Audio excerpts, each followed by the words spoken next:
मी Mrs Anuradha Anil Mhatre, ॲम्ब्रोसिया वडाळ्याला राहते. मी जवळजवळ 8 वर्ष यांच्याकडून भाजी घेते देवकरांकडून.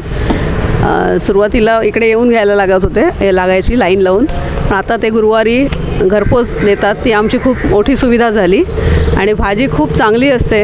म्हणजे गावची भाजी आम्हाला इकडे घर बसल्या मिळते, त्याचा आम्हाला खूप अप्रूप आहे. म्हणजे भेंडी वगैरे खूप कवळी, पालेभाजी सगळ्या चांगल्या असतात आणि रिझनेबल रेट, हे आम्हाला त्यांचं खूप आवडतं. बरं, एखाद्या वेळेला काही फळं वगैरे खराब निघाली तर त्यांना सांगितलं ते रिटर्न पण देतात. आणि आता आठवड्यातून 2दा ते आणतात, सोमवारी पण आणतात आणि गुरुवारी पण आणतात. तर आमचं तर त्यांच्याबद्दल चांगलंच मत आहे. रेट रिझनेबल आहेत, म्हणजे बाकीच्या मार्केटपेक्षा आम्हाला हे रिझनेबल रेट. आणि मुख्य गावची भाजी असते त्यामुळे ती जास्त म्हणजे घ्यावीशीच वाटते. आम्ही अगदी रेग्युलर त्यांचे कस्टमर आहोत. मार्केटमधल्या भाजीमध्ये इथल्या भाजीत काय फरक पडतो?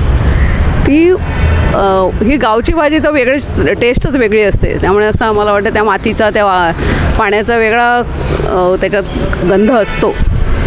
असं हे मार्केटचे अजून आम्हाला ते, आणि पालेभाज्या काही सुरण वगैरे काही स्पेसिफिक भाज्या आहेत ना, त्या खूपच म्हणजे अगदी चांगल्या आहेत.